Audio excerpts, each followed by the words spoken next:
With everybody's attention on the coronavirus, many world leaders have used the distraction as an opportunity to quietly consolidate and expand their power.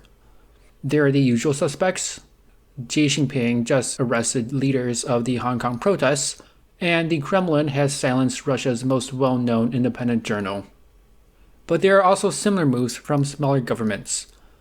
The Cambodian government has just given itself unlimited surveillance of its citizens, as well as the complete authority to seize private property and imprison anybody who speaks up on social media for up to 10 years. Algeria and India have been able to ban protests against the mistreatment of the country's respective citizens under the guise of mandatory social distancing. Yes, some restrictions on our individual freedoms is reasonable given these circumstances. Protests are the ideal place for a highly infectious virus to spread between individuals. But it is pretty suspicious that both of these governments already have a history of abusing detained protesters. Turkey has started arresting journalists for publishing unfounded and proactive comments about the government's response to the pandemic.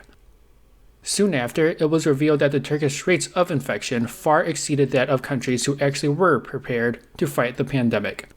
And a Thai artist recently made headlines after talking about how a Bangkok international airport didn't have proper screening measures in place.